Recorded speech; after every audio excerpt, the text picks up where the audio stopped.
Each scar has a story. Some can be seen and some cannot, just like everybody's. The scars on the outside are from growing up and the rugby field. And this one just about cost me my life. It happened in Queenstown.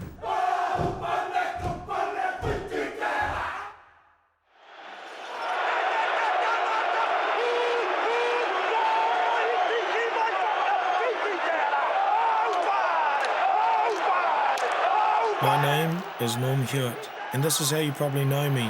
All Black hooker, captain of the Hurricanes, captain of the New Zealand Māori All Blacks, the guy who played the last 20 minutes of an NPC final with a broken arm. Well, that's going to be one of the great personal battles, Norm Hewitt against Richard Cockle. But this is a story of a battle that is not being fought on the rugby field. It's a different kind of battle. New Zealand is winning the gold medal in all the wrong things. Youth suicide, youth crime, drug and alcohol abuse, teenage pregnancies. And the stats for Māori youth are worst of all. Warriors, 3 cheers for the Congress! Since hanging up my rugby boots, I now work for the Office of the Commissioner for Children as an ambassador. But my path to becoming involved in this battle started somewhere else, when my personal problems and a growing struggle with alcohol exploded in a very public fall from grace. I have let you all down with my behaviour, and that shames me. This was the hardest thing I've ever had to do in my life. In a drunken stupor, the All Black hooker had deliberately run into a glass door in Queenstown, slashing his arms open. I remember starting off with the big Steinlager bottles, 10 or 11 of those, flaming Lamborghinis, Sambucas, rum and cokes. My abuse of alcohol has been worsened by a number of personal difficulties in the recent months. Came across a place that I thought was mine. It wasn't my unit. The owner kind of along his lines to bugger off. Said nah,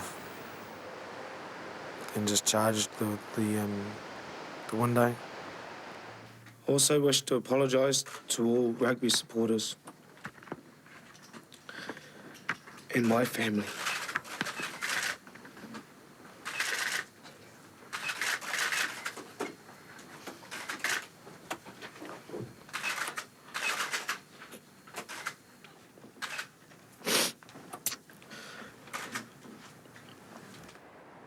Kind of stumbled back out onto the road and sat down and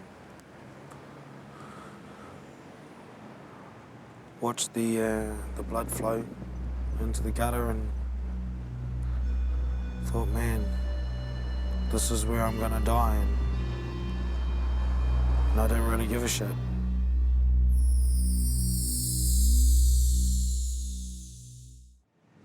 I nearly died that night. And in a way it was an end of one life and the start of another. After the press conference, I got a call from one of my best mates, George Ormond. Our 3 paths all crossed each other, and once the 3 of us knew each other, it's going back 80-odd years, we've always had an understanding, a bit like the Musketeers, eh? All for one, one for all. And if one of us calls, the other 2 are always there. In the days following Queenstown, my 2 friends, Bill and George, rallied around me, and together we went on a hikoi to Huria Marae and Tauranga, a journey which changed all our lives. George knew I was going to fall over, and Bill knew I was going to fall over. I knew too. I knew too. Go through it, right down to the bottom before they're ready to listen to whakarongo, hey? Yeah. Then it just got worse and worse where... You'd go, I went down there one weekend, he walked into the bottle store, and he walked out with 4 slabs, those 24 can slabs. And I said, who's coming? He goes, no one, this is for me. And that's when I realised, hey man, something's not right. And after Queenstown and all that media, when I saw that on TV, I realised there was only one person who I knew at that time who would be able to help him.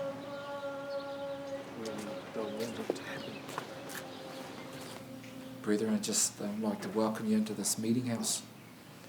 The meeting house is it's the library of our people, really. When we get to the door of the meeting house, we break through something which is called a kauwhanga. It's a spiritual barrier on the door. And we can't even see it there, but you'll notice there's been a change once you've stepped into the meeting house. Now, if you walk in the meeting house and you see this here... Hiruani Jones was a former champion kickboxer who has become a charismatic teacher of the wisdom that lay within tikanga Māori and the old ways. And what causes that atmosphere is really the things of the atua, i o tamatua, which is symbolised by the tāhuhu, which means the law of Io, Io being the supreme God. I wanted to sit at the back, but they made me sit in the front. And as soon as the kōrero started, I was mesmerised by the whole story of what it was, who I was, being Māori. Something happened there, and it really changed me, because I was a bit of a arsehole, and I treated my wife, Kikeri, and my daughters harshly. As Hiruani spoke, I felt the wairua, the spirit. It started to fill the void of the lost identity that I've been aware of all my life. One is we don't smoke cigarettes in here. 2 is that we don't have drugs in here. And 3 is we don't have alcohol in the meeting house. And so when you look at those things, they are really signposts to us as a people. If they're not in the whare where your tūpunas lived, how can they be in the house where you live now? It's either tika or it's teka. For the first time in my life, I was in a place where the kōrero, the talk, was true. It is an intervention of the spirit. But everything around... Somehow Hiruani's words touched my being that day, and the message finally got through. Look after yourself because you're tapu. Look after your physical body. Improve your mind with knowledge. Walk on a straight path. If there are things in your life you have to get rid of, chop them off with confidence and know that greater things will happen for you in your life. What happened to me was huge, but what happened to my mate Bill was even bigger. I went home and I quit drinking, quit drugging up, and I said, darling, I love you. And I had never told anybody that I had loved them. And it has really been hard, because I was going to be a patched mongrel mob member, but I said no to that, and I turned away from that. When I pass away, I want my family to say that I was a good man, not that I was an asshole. I want my children to say I loved my father. That's all I want. I don't want anything else except that, bro.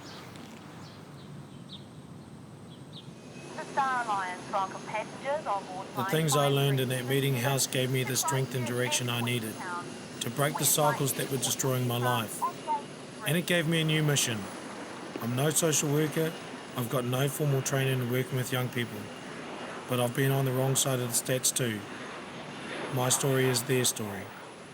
This program is another hikoi. The mainstream approaches to dealing with at-risk youth are failing. I want to meet some of the unsung heroes out there.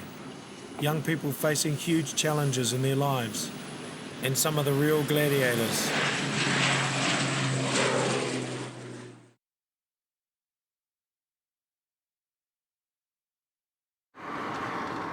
As a nation, New Zealand is failing its young people at every turn on all the statistics.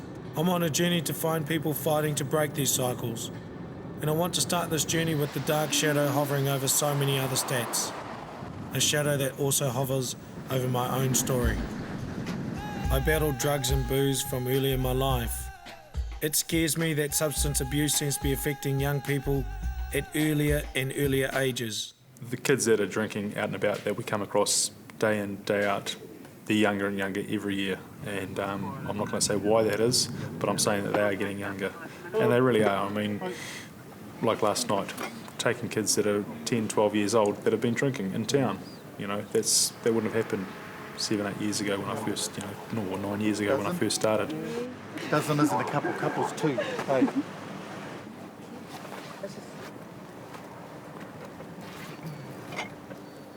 The youth division of the Hawke's Bay Police Force has started taking a different approach. This reflects a change in police policy nationwide. These kids are talented, eh? I mean, you look at the stuff that they can do. I mean, even the tagging they were doing around town was talented, but it was just misdirected, wasn't it? And so that's the whole idea of bringing them in here, gives them a direction with their talents that they have. He has a glass incubator over his whole head, because from the time he started touching those chemicals and stuff in the background, he could never more or less be released from a child to grow up in reality and be somebody, and he's been trapped all his life and could never balance himself with the scale that he's holding. Yeah, I've put a big hole inside the Māori child's head, because there's a lot of young Māoris out there that are way underage, doing drugs, doing gasoline, doing paint, and smoking cigarettes, drinking alcohol at a young age. So I sort of just wanted it all to come to one big sense that it's really not so good to do all that in the end, because when it catches up on you, I guess, you start losing yourself and dying young. Yeah. When they first come in, they've got their hoodies on. You don't see their faces for the first sort of 6 weeks. You can hardly get a grunt out of them. And then after a few weeks, few months, they're just totally different kids. But we can. One of the organisations successfully dealing with young people's substance abuse is Odyssey House in Auckland. Thank you, Lord, for this food and this quite pleasant visit, and for helping us get through this drug and alcohol program. Amen. Special thanks. Odyssey works hard at involving families in dealing with youth problems, and the counselling focuses on why young people are drinking or taking drugs. The residential program aims to bring young people back into the educational system while addressing their problems in a safe environment. It's fate that I'm in here, and I guess if I leave, I know where I'm going, and straight to prison. So I like, at least here you can see the sky and you can go out, and and your happy faces around you, not grim and dark. So I'm actually glad I'm in here. I'm just trying to turn my life around. Just my drug and alcohol problem. I wasn't even working before I came in here. I've had a few jobs, but I couldn't really even support my addictions. I had to lie and steal and stuff just to support my addictions. I suppose my first drink was at my 5th birthday, when I used to go and pour all the beers and sip all the froth off the top of them. As a 5-year-old, it doesn't take you long to get pretty wasted. So my first day at school was a hangover, so I didn't go to school my first day. I think I started drinking when I was about 12. There were a few deaths in my family. I didn't know how to deal with it properly, so I just took it out on that. And then about 13, started smoking weed hard out. I was stoned for 1 whole year at school. And, when you're stoned, man. And you want to go at the back, and the thing you want to do is either sleep. And that's what I used to do, and they used to let me stay there. And I was smoking 10 joints a day, and it was making me really dumb, I sat there one day and said, man, this stuff's making me a dummy. I used to do hard drugs. I've pretty much done every drug there is under the sun. It's just so easy to get these days. Having an overdose is pretty scary, almost died, and I don't want to die. I want to live my life. Yeah. The message from Odyssey House in Auckland and the police in Hawke's Bay echo a universal theme. We need to sit and really listen to the young people. This starts in the home. We're looking to set up programs where we're actually going into the family. Because as we've talked before, the problem is not the kid, because at the end of the day, there's no kid that's born bad and wanting to go out and steal cars and do burglaries. That's just a product of what is happening in their family life. And that's where we're really pushing. I think parents need to smarten up a bit, Hey, we've all been teenagers and we all know how it runs, so surely your teenager's not going to be any different to how you were when you were a kid. There's so much that a parent can do to a child in their teens, 15, 16. These young people have a message for their parents and for all of us. Don't give up on them. That's the worst thing to do. Stay positive. Just really listen to what they have to say and encourage them, and just like do fun things with them that are not drug or alcohol related. Anybody out there, man, who wants help, get help, man, because they go straight down. Well, you know, it seems alright for the start, but it gets worse, I'm telling you. Yeah. And just sort it out, man, before it sorts you out. Yeah. You know, it's the best thing. And there's a place called Odyssey House. So, sweet. I think everyone's starting to realise that, you know, youth are a big problem. If you can catch them early, you know, you can save some. So I think within the police, they've realised this, and they're looking at proactive programs rather than just going out and locking them up, because the prisons are full, let's face it. Go out there and do some proactive stuff.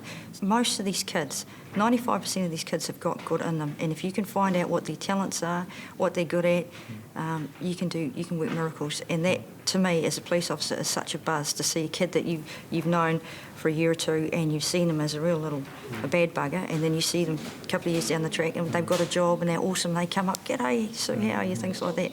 So that's the biggest buzz.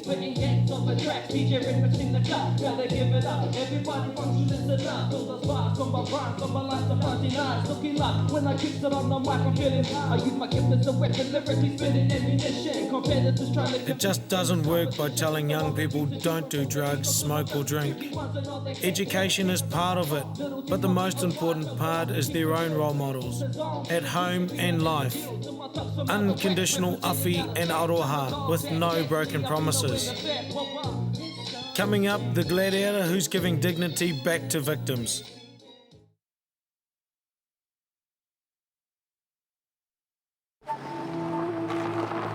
This is where I grew up, Central Hawke's Bay. My dad worked as a dairyman on Mangorapa Station. Got 2 brothers and 4 sisters. Mum was born in Hastings, and my dad was born in Christchurch. Dad's Pākehā. A lot of good memories and some sad ones, but I love both my parents very much. But like many families, there was domestic violence, a pattern that had obviously come down the generations. My dad was a product from his family, his dad, my grandfather, done exactly the same to his mother, as Dad done unto my mum, his wife. And the thing that scared me the most, am I going to be exactly like that? Or do we somewhere along the line have to decide that? Do we have to break that cycle? And I speak for myself that that's the thing, you know, I don't know about my brothers and sisters, but that's the thing that scares me the most. And I knew if I was kept on drinking the way I was going, I would have ended up exactly where I believe I didn't want to. Like I didn't want to be a bully, but I became a bully because I was bullied. It's strange how we become the things we most hate. I was tormented when I started college, but it wasn't long before I became the biggest bully of them all. It might look like I was a prefect, but in fact I was the school heavy and drug dealer. I had about 3 kilos at school of marijuana. And street prices haven't changed a lot, you know. It was $5 a one paper joint, $20 a bullet. And for me, who controlled the money, the drugs, the alcohol and the cigarettes basically ruled. Interest rates, if they didn't pay, it was 100%, then 100%, and then 100% until they paid. Some weeks you'd turn over up to $1,200 a week. The worst possible consequence out of the whole thing was that you didn't pay at all, and then I went and took it out on you. I wouldn't have no hesitation of using whatever method it was, whether it was a bat or a knife or my boots or my fist or the wall or whatever. Sport was my saviour. Success on the rugby field, first at school then playing for Hawke's Bay, kept me out of the gangs and out of prison. And it gave me a direction away from crime. I was lucky. But every year, the Aotearoa prison system locks away more and more young people. I journey to Wanganui to meet someone who believes there's a better way. What do? Do we keep building prisons throughout New Zealand, locking our people away, locking young people away, and that's the growing statistic of the current times. You know, sure, everybody's calling for harsher, longer sentences. They're not working, so why do it? Bruce Parr runs a long-established restorative justice program. Restorative justice is an alternative to conventional sentencing. Victims and offenders negotiate a contract to decide how the offender will address their wrongdoing. They, during the sitting of a conference, formulate a contract. And that contract's owned by those two people or those parties. What goes into that contract is purely a negotiated factor. There's no certainties of what's going to be there, unlike the court system where it's all run on precedent. This process has had remarkable results. Take the case of Anthony. He was caught lighting fires. In terms of Anthony, sure, he was in a really bad place 2 years ago. And we've walked with him through that bad place, through the process of restorative justice, and we're still walking with him out the other end, you know. I was sitting at home, had a bottle of bourbon, bought another 18 stubbies. After I finished probably the first or second stubby, started making little petrol bombs, pouring the petrol into the stubby and then putting a rag on the top, lighting the rag and just throwing it over onto the train tracks and that. Like all big systems, there were police when we first started who were apprehensive or totally opposed to restorative justice.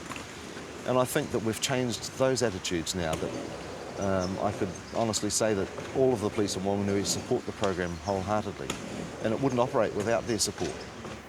I jumped on a push bike, went down to the service station and filled up a little tin full of petrol, and on the way back I stopped at the ATM machine, poured petrol on that and lit that, and then on the way round I also kicked in the window at the shop, got home, and then got the call from a mate saying that there was someone at the door to see me, policeman at the door, and so I went out there and they arrested me straight away.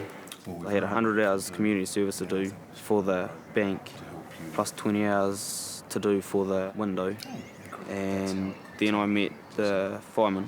They showed me a video showing how fast fires can spread and how dangerous they can be, and then showed me the 3 books, which were photos of victims from fires and burns.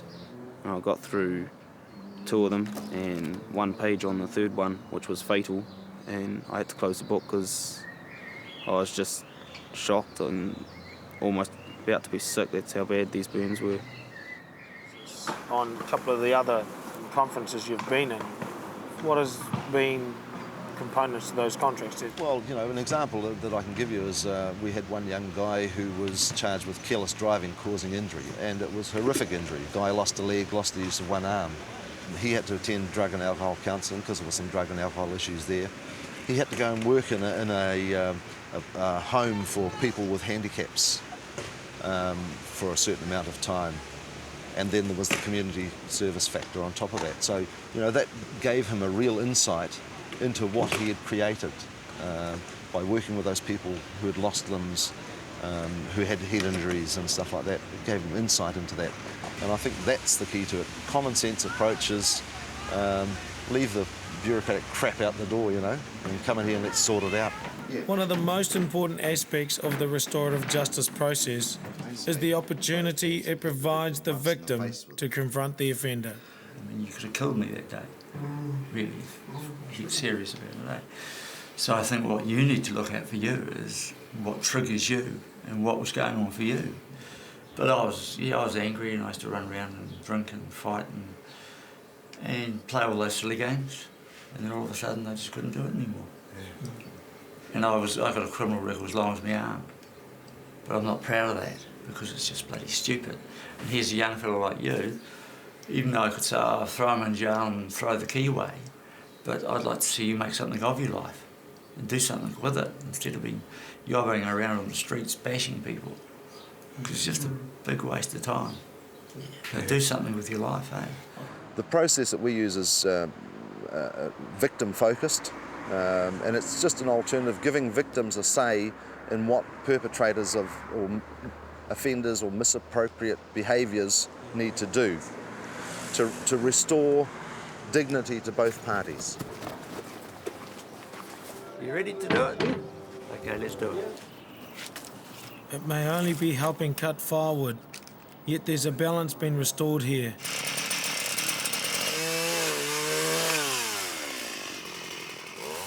There's always going to be sceptics out there who say that this is a wishy-washy slap with a wet bus ticket. But we've consistently for 3.5 years had 92% non-reoffending. Yeah. When you compare that to the current system of 23 to 32%, you don't have to be a rocket scientist to work out that we're doing something better than they can do. You know? As a result of this process, Anthony has a whole new direction in life. Started with one child, and now I've got 3 that I'm looking after, keeping them out of trouble during lunch hours and also during school, like a mentor type role. Even at their age, I was exactly like what they are now, and I'm trying to help them out. Like they explained to me that they smoke and things like that, and like I explained to them, look, I've only just given up, you know, and they didn't believe me, so I lifted up my sleeve, showed them my patch and that, and I said to them the other day, oh, are you smoking? No, not smoking anymore. You know, we noticed that you don't, so we thought, nah, it's not cool. Prisons never work, we all know that, but nothing changes. That's why I admire gladiators like Bruce Parr, who are prepared to show us a different way. In the next leg of my journey, I meet the Samaritan of South Auckland.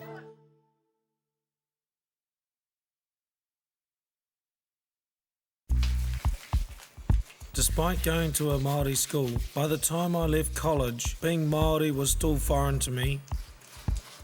My only tangible memory of Māoriness was kapahaka and having to hongi a dead auntie at a tangi. That memory stayed with me for many years, and because I didn't understand the culture, I wanted no part of Māoridom. Growing up, every young person struggles to find his or her unique identity. My journey took me to the streets of South Auckland to find another gladiator. There must have been one defining moment for you to be where you are today. It was a very close sister that hung herself because she got a letter in the mail telling her that she was HIV positive. And it was seeing so many of them getting contracted with HIV. Mama Terry spent 25 years working on the streets.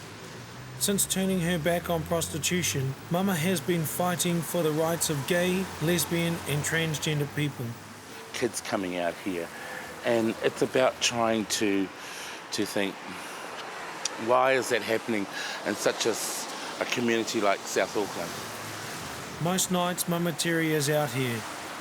I'd heard about her work, but I wanted to find out how successful she was. That's how I found out about Diane.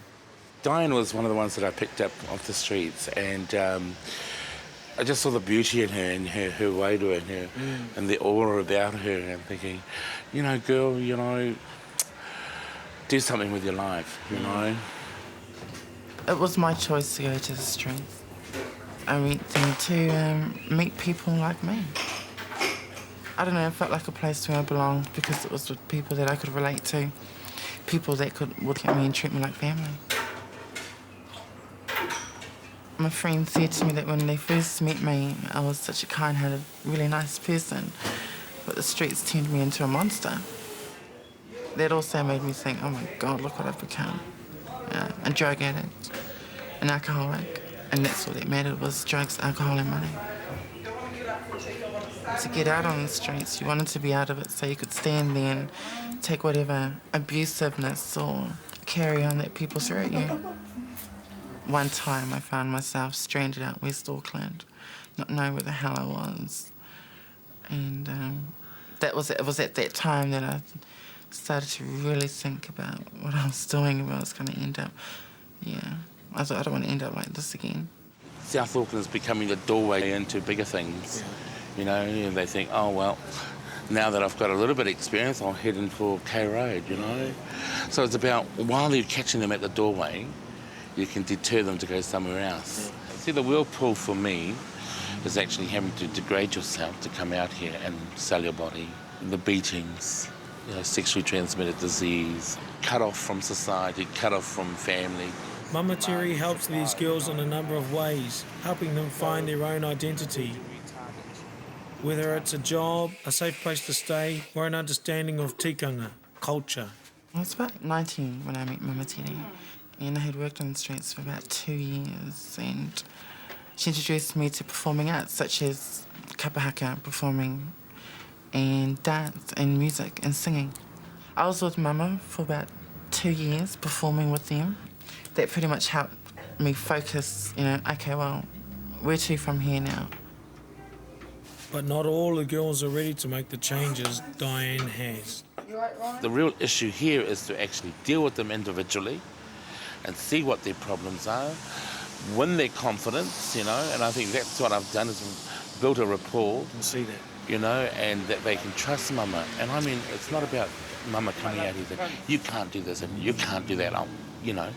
It's about when they're ready to come to me, they know I'm here, they know what I'm about, you know. I'm there for them. I don't judge them because I was there once before. You got a courtesy. Going armed with safety, condoms, you know, if they're going to do it, make it safe. Empower them with the information and make them realise the reality of, you know, that the risk that they're getting themselves into, you know. What's happening tonight has been building up an incentive for the ones that work on the streets and giving them a platform and a catwalk to build their self-esteem. I think there are other options in life. Who knows, they may find something positive that they want to get into and pursue a career. A little bit of big hand for Miss Tyler Devine, everybody. Mama, a big part of me turning myself around was when I finally understood my Māori identity. Is that part of what you do with the girls? It's all that spirituality, you know, damaged spirituality, you know. So how do we heal that, you know? A lot of them feel so cut off from the spirituality, which is really one of our main essence in life, that they don't even understand it, they don't even identify it, you know. And then they use substance, you know, they have all these substances which really fogs everything, you know. So it's about trying to think, well, there are ways of dealing with that, you know, and we need to sort of give it back to our kaumatas and our tohungas, you know, and they're our physicians, you know, they're our teachers, and about empowering them to take part in caring for their own. When I think about all the politics and everything that's happening to our people, and we come back to this thing about the treaty and about honouring the treaty, you know, because if we have the wealth and you know, then we wouldn't be having this problem, you know. Since meeting Mama Terry, Diane has raised her sight significantly. I'm working part-time at Papakura Private Hospital, where I'm nursing during the weekends. I'll be moving on to the University of Auckland. I've applied for the Bachelor of Science and I've been accepted. Well, I wanted to be a nurse at first. I thought nursing was the career for me, but when I started at MIT, I realised that, you know, the doors were open to do anything you wanted to do, so I thought, well, no, I don't want to be a nurse anymore. I'll aim higher.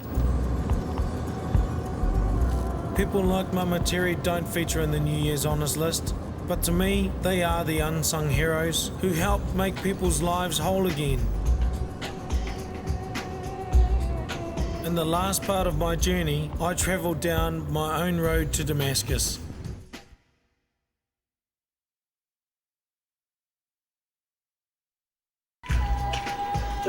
When I watched the movie Once Were Warriors, it was weird.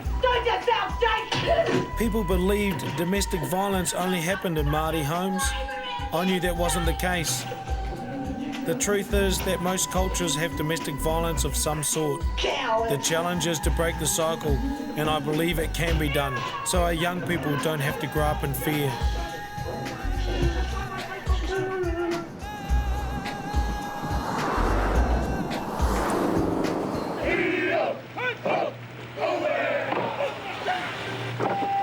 In Rotorua, I met a kaumātua named Mita Mohi, who runs Mo Taiaha, teaching Māori weaponry on Makoia Island and around Aotearoa. When you look at our people, we are from a proud warrior race. We have those things. I always keep talking to our boys about the Maori Battalion. Rommel said if I had the Maori Battalion, I'd conquer the world. It was because of the discipline that they had and the kaha. And I think it was that utu, that driving force. And we are from a proud warrior race, our people. And I think that's the thing, is trying to channel that into something more positive, Mita Mohi has been running these taiha courses for many years. His Makoia Island courses are famous because of the wairua it holds, and in his time he's touched many thousands of young Māori men's lives. My dad was one of the experts in taiaha. There's 5 of us in our family, 5 brothers, and he sort of picked me out of the 5 to teach the taiaha to when I was about 10, 11. It wasn't until about 16 years later that I actually picked up the taiaha. Maturata, who had just been appointed Minister of Māori Affairs, and they looked around for someone to do a whittle to him, a challenge. So they were going to fly someone from Rotorua down to Christchurch to do a whittle. I was actually sitting in the room and I sort of said, well, you know, my dad taught me how to do the whittle when I was young. Time came, I went down to Rangi Māori and we were lined up there. No, I'd done it. Next thing I see, Saokoro walking up to me like this, and I thought, oh, I must have done something wrong. Then he said, hey boy, that's the best whittle I've ever seen. And it was then that this thing came into me, the dream that I'd love to teach it to a lot of our people who've never ever had anything to do with the taiaha. Every marae in New Zealand will have a whittle man. That was a little dream. So when I came home, I looked at Makoia Island. That's that beautiful island out there, the Motu Tapua Tinira. The biggest camp I had was 276 boys on that course, and it was just really wonderful to see the wairua amongst all our boys. Well over 15,000 have been through the course, going around the prisons and the marae, starting from Te Kao right through down to the Bluff to the Chatham Islands. I know that the whole success of the camp, that it's Māori kaupapa driven. It's the old saying, tāuroro mataku roro kōra tiwi, using the old Māori proverbs. Your contribution, my contribution for the well-being of all our people. We've got to start with our tamariki. If they don't carry on the traditions, what our tupuna have left us, that we pass on to them, it'll be lost. It'll be sad for us as a Māori race of people. I think that's where I know we've got to start there, from our tamariki. They are our future leaders, our tamariki.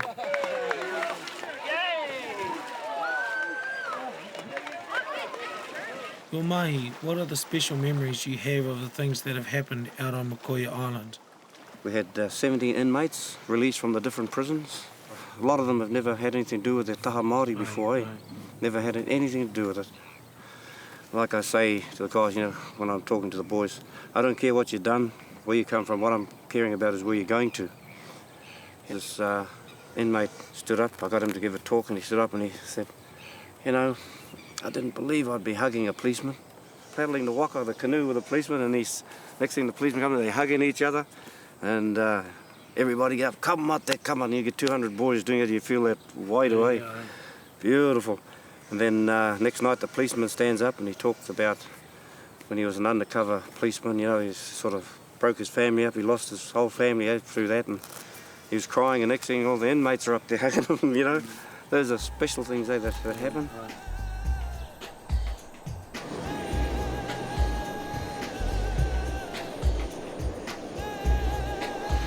As my journey nears its end, it's time for me to come back to my own story by returning to the place where this hikoi truly began.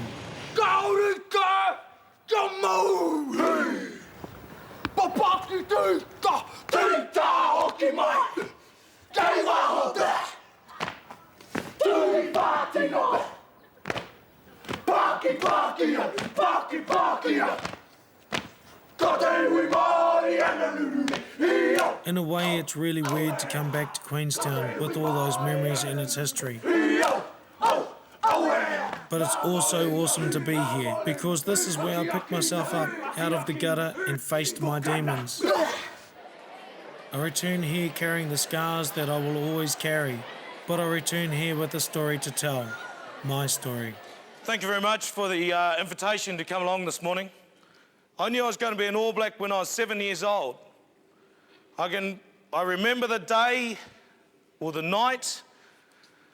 I remember what I was wearing. I was wearing my little cowboy pyjamas, and we're sitting there, and it was the All Blacks playing the Barbarians. And at halftime, I confessed to my dad and all his mates who'd come around to watch the test that I was going to be an All Black, and they thought that was hilarious. But in 1993, that dream came true.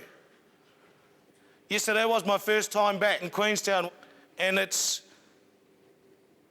an interesting feeling, because on a certain street, just up here, it was about making a choice to live or die. So I used to stand up in front of people and say, look, don't drink, don't do drugs, don't smoke, yet I was doing it. So I was the biggest hypocrite around, because if I could not stand up in front of people and say, this is what I do not do, and this is what I walk my talk, then how can they expect to follow me as an example? So I had to make a lot of changes in my life. Had to deal with the drugs, the alcohol, and everything else. Yet I knew along the way that I was still going to be an All Black. So rugby was a saviour, and it was about making those choices. And in 1999, the actual choice to do something about what had happened. And since then, life has been awesome.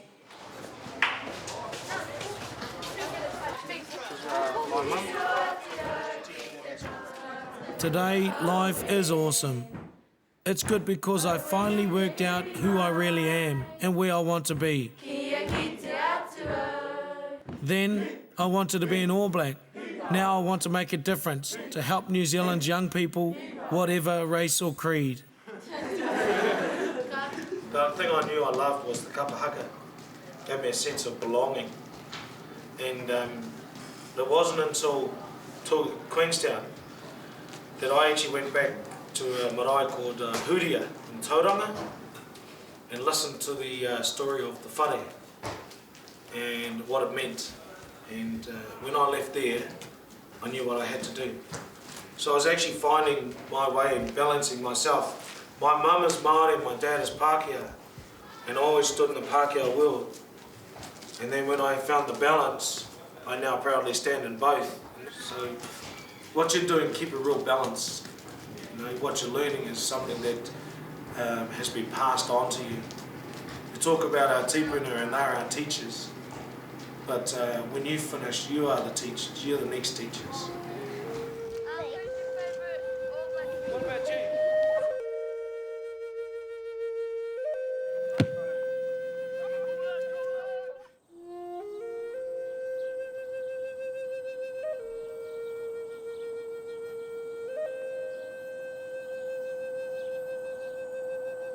Making this program, I have met so many remarkable New Zealanders. Young people facing huge challenges in their lives, and the gladiators helping them fight their fights. As a Māori, it's right my journey circles right back to my tipuna, my ancestors, to the urupā of my grandparents. Standing at their resting place, I know that we might face new and different problems every day. But the answers lie in whānau, communities and ourselves.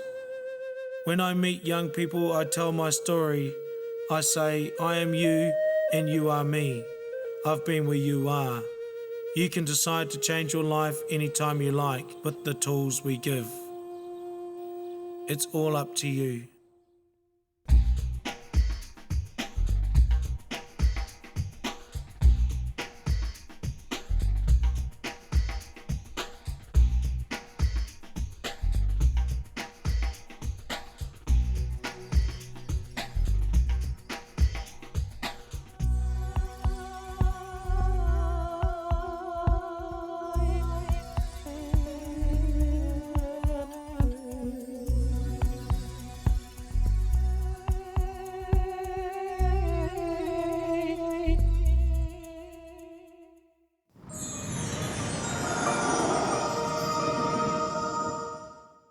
This program was made with funding from New Zealand On Air.